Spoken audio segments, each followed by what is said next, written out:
نبی کریم صلی الله علیه وسلم ول بیا بل لور ورکړل چې یوې وفات شوله نو عمر فاروق رضی الله تعالی عنہ ورته وی عثمان رضی الله تعالی عنہ ته وی زه تعالی خپل لور په نکاح در کوم حفصه رضی الله تعالی عنہ وی تعالی در کوم په نکاح دسی خپل پاک دور وی زه تعالی خپل لور په نکاح در کوم یو بیبي دې مړه شوله اوس خو چې چا ښځه مړه شي نو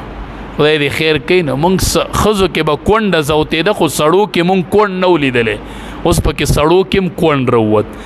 چې کویده نه واده وله کوي وی کونډ خو نه دی د کونډ مطلب دا یوه ښځه یې مخکې مړه خو نه ده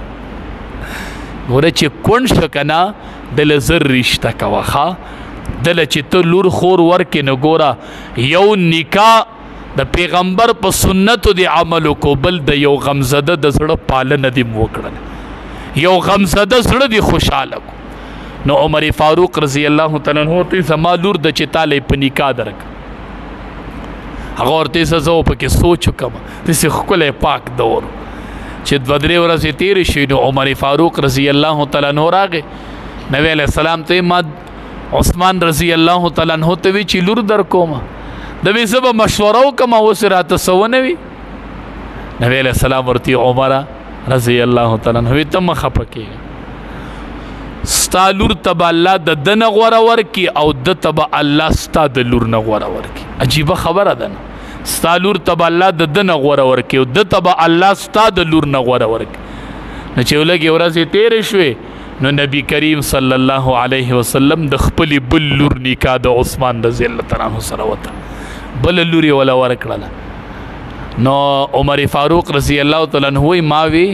چې عثمان رضی الله تعالی عنہ ته خو زما د لور نه غوره میلو شو نبی علیه السلام لور یې وغوښته خو زما لور ته به د ده نه غوره څنګه میلاویږي دا خو داسې صحابي دی چې اسمان کې ملایک حیا کې دا غاړه یې داسې کوله وه که نه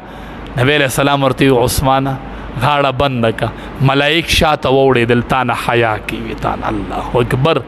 وی ملائک در نه حیا کوي خدای دې خیر وکړي خدای دې خیر وکړي زمونږ د بې حیایۍ انتها شروع ده انتها حیام والوتله د خویندو میندو حیا راله والوتله والوتې د الوتې داسې بې حیایي دې موبایل راوستله داسې بې حیایي چې الله دې رحم وکړي نو بس چې کم ماشوم سره دا څپېړه شته دی زه وایم مور دې خوا ته په کټ کې نه کیني خور دی خواته په کټ کې نه کینی مورې خورې ته نه خبر چې د په دې څپېړه څه کتلی دي د ټول وجود کتلی دی که نه دی به د مور سره په کټ کې څنګه کینی دا ډېره بې حیایي راغلی ده یا الله زموږ